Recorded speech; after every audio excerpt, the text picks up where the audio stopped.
అధ్యక్ష, ధన్యవాదాలు అధ్యక్ష.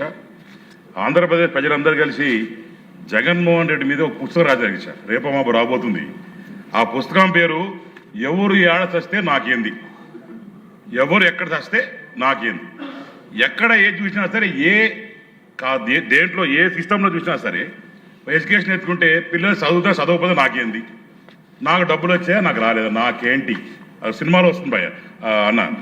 ఆ రకంగా దేంట్లో ఏళ్ళు చూసినా మద్యంలో మాత్రం చూస్తే ఇక్కడ మొత్తం నాకే ఇచ్చినాడు అధ్యక్ష, ఎక్కడ ఏం లేకుండా.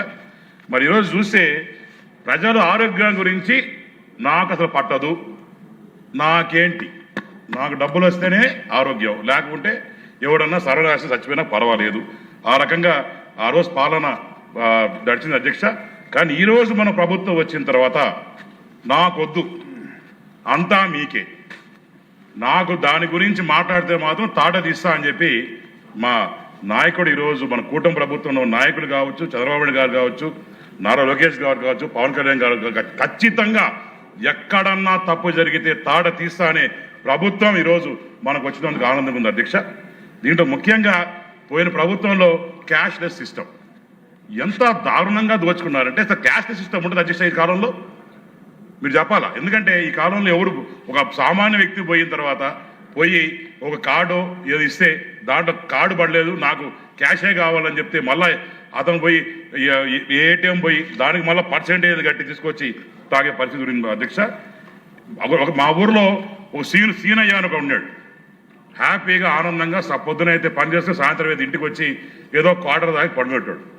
కరెక్ట్గా 4 సంవత్సరాల తర్వాత ఒకరోజు పొద్దున్న లేస్తే సీనయ్య లేడు, ఆ కుటుంబానికి దిక్కుముక్కు లేదు. ఏం జరిగిందో అని మొత్తం బాగా తీస్తే 2 కిడ్నీలు ఫెయిల్ అయిపోయి ఆయన చనిపోయే పరిస్థితి వచ్చింది అధ్యక్ష. ఇది ఎవరి వల్ల జరిగిందని నేను అడుగుతా ఉన్నాను. ఆ ప్రభుత్వంలో మరి ఎక్కడ చూసినా పందికొక్కులే.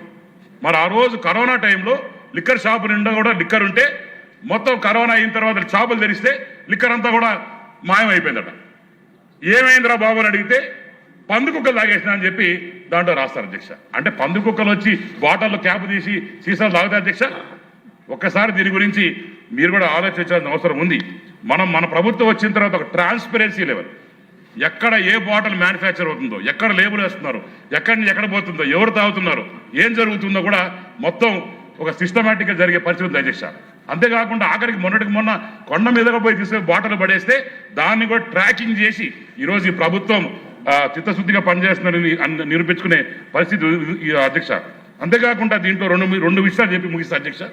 దీంట్లో మనం వచ్చిన తర్వాత దగ్గర 40% నుంచి 50% ఈరోజు బ్రహ్మాండంగా లిక్కర్ సేల్స్ పెరిగినాయి, ప్రజలందరికీ ఆనందంగా ఉన్నారు. అంతేకాకుండా మీ కోనసీమలో ఇంతకు ముందర జరిగిన 4 సంవత్సరాల్లో కనీసం కోడి పందాలు జరుగుతున్నప్పుడు వచ్చినప్పుడు కూడా ఆ దిక్కుమాల లిక్కర్ ఉండే పరిస్థితి. కానీ అందులో తెలంగాణ నుంచి కూడా వచ్చినప్పుడు ఏమరా మీ దగ్గర ఏం లేదు, మీ దగ్గర ఎందుకు రావాలని చెప్పి జనాలు వచ్చే పరిస్థితి.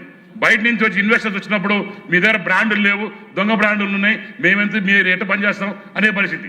ఈరోజు చూస్తే ఈ బ్రాండ్స్ అన్నీ కూడా మంచి బ్రాండ్స్ తీసుకొచ్చి ఎక్కడ కూడా ఇబ్బంది లేకుండా అటు ఇంపోర్టెడ్ బ్రాండ్స్ కావచ్చు, ఇప్పుడు లోకల్ మేడ్ బెస్ట్ బ్రాండ్స్ కావచ్చు ఇచ్చి అన్ని రాష్ట్రాల్లో కూడా నెంబర్ 1 అనిపించుకునే పరిస్థితి ఈరోజు ఉందని కారణం ఈ కూటమి ప్రభుత్వం అధ్యక్ష.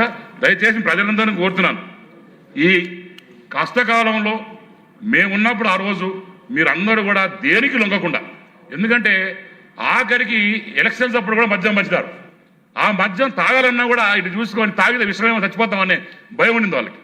కానీ ఈరోజు అవన్నీ కూడా పక్కన పడేసి ఒక మంచి ప్రభుత్వాన్ని ఎన్నుకున్నారు, ఒక నిక్కసమైన ప్రభుత్వాన్ని ఎంచుకున్నారు. కాబట్టి రేపు వచ్చే రోజుల్లో కూడా ఇదే రకంగా పాలన ఉండాలన్నా, ఇదే రకంగా పాలన నడవాలన్నా, ఇదే రకంగా ట్రాన్స్పరెన్సీ లెవెల్ మెయింటైన్ చేయాలన్నా తప్పకుండా మళ్ళా కూటమి ప్రభుత్వం రావాలా. తప్పకుండా వచ్చే 15 సంవత్సరాలు మన కూటమి ప్రభుత్వం ఉంటుందని చెప్పి తెలియజేసుకుంటూ జై హింద్, జై జగన్మోహన్. థ్యాంక్ యూ అధ్యక్ష.